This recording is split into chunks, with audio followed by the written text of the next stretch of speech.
Thus, we Jordrock, and welcome to Stalin's Starcraft 2 Battle Report. This is another user entry added to my collection. I'm sorry, I cannot remember the YouTube username who sent this to me. They all kind of get clumped together and muddled up.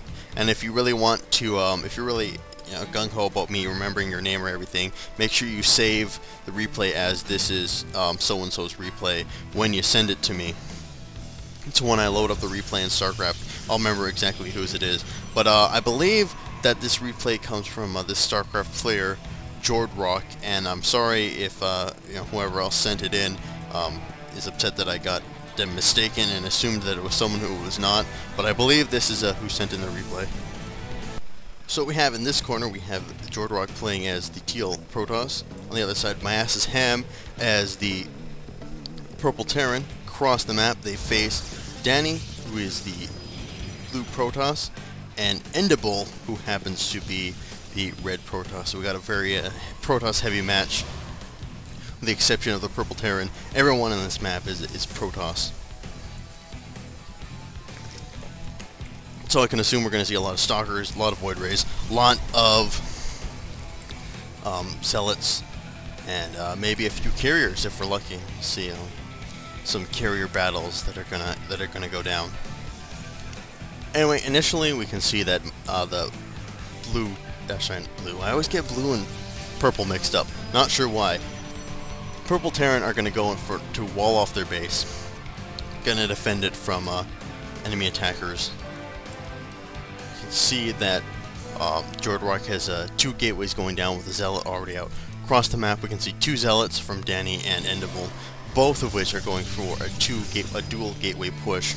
Looks like they're going to do a Zealot rush at the beginning of the match.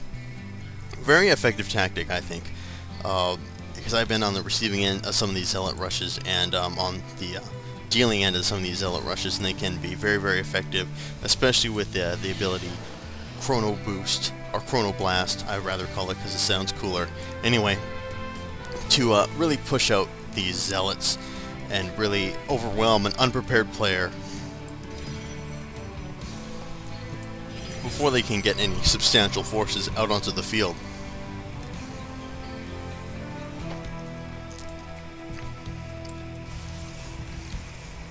So, you can also see a huge number of gateways going down by Jordrock.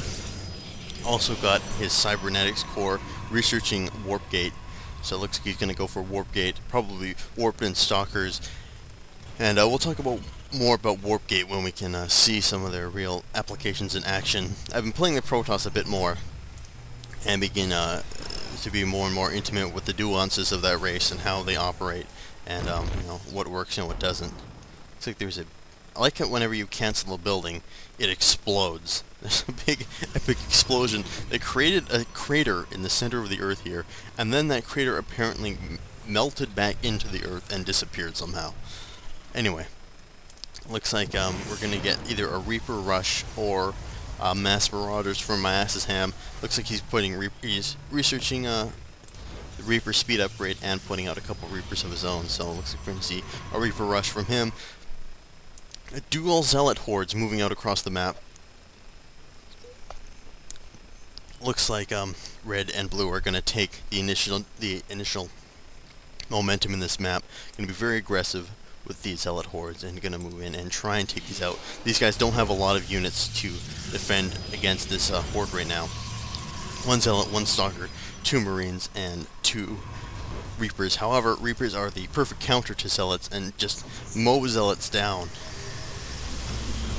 Just take them out without instantly, and we can see that these Zealots are going to try and cut their way through this barricade created by the purple Terran.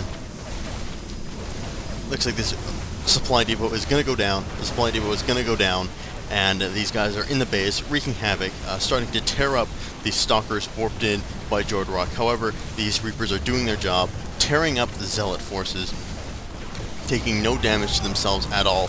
And these Zealots are going to die, but not without destroying the entirety of Jordrock's forces and the entirety, and the supply depot. However,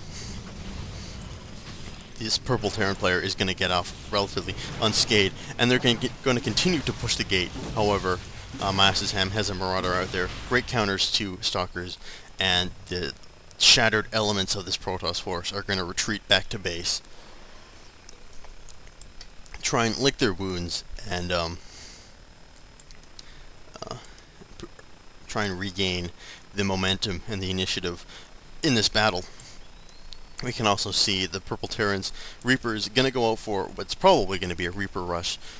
We don't know, but we can assume when we see 5 Reapers excuse me, massed together, they're going to go for a rush. However, Danny's got Stalkers out there, which are great counters to Reapers. Well, the only problem is they're not as fast as Reapers, but they can certainly ward them off and make sure they're not going to do any significant damage, because Reapers are very, very ineffective against Stalkers.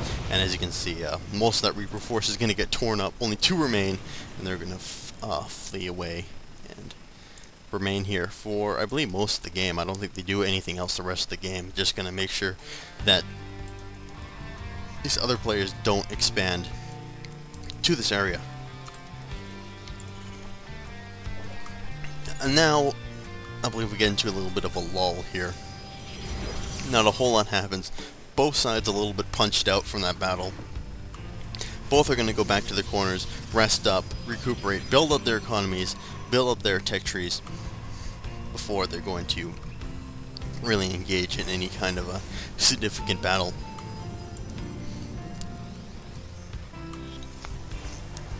You see, all players have expanded to their natural expansion right outside their base.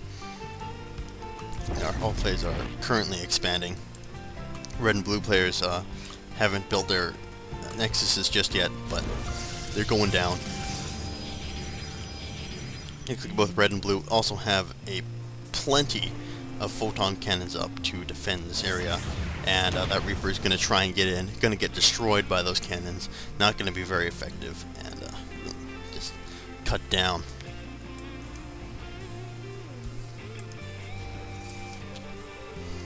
Looks like we're going to see some air coming out of the Purple Terran player. With Tech Labs, we can assume Banshees are going to be pumped out from him. On the other hand, Jordrock still has not done a whole lot different. Just maintaining these 4 gateways for now. Got some researching Blink. Also looks like a robotics facility is going to go down. So probably, going to see maybe some Stalkers, or not Stalkers, Colossus and observers out of that building.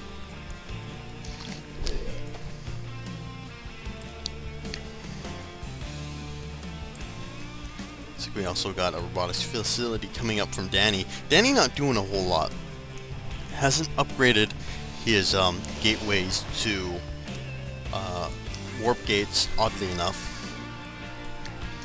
And also, from the other hand, we got the red Protoss player with 3 Stargates, classic signs of massing Void Rays, and looks like we're going to see a Void Ray horde from this player. And from Danny, not sure what we're going to see. Still, things are a little bit mysterious from him.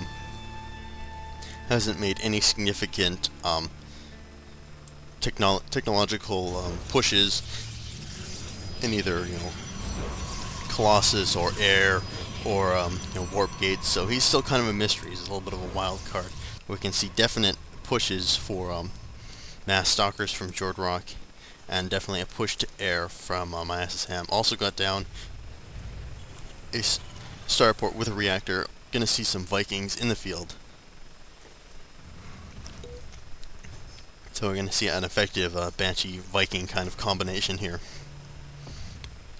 Vikings for anti-air, Banshees to bombard the ground forces and defend, and try and sort of defend each other. Also seeing an expansion by Jordrock to the high yield minerals. Very, very strategic, very, very important area to take in the game.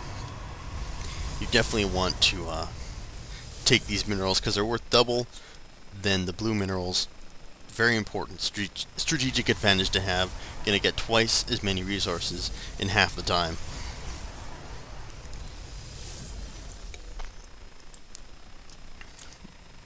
Also, we can see that the purple Terran player has expanded to this plateau up here, and that's kind of weird because not very many people expand to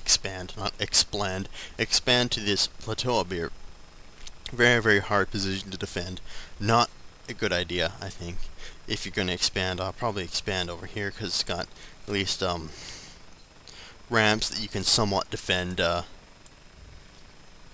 Here, there's two different ramps coming up both ways. Much, much harder to defend this area than, say, defend this high yield resource.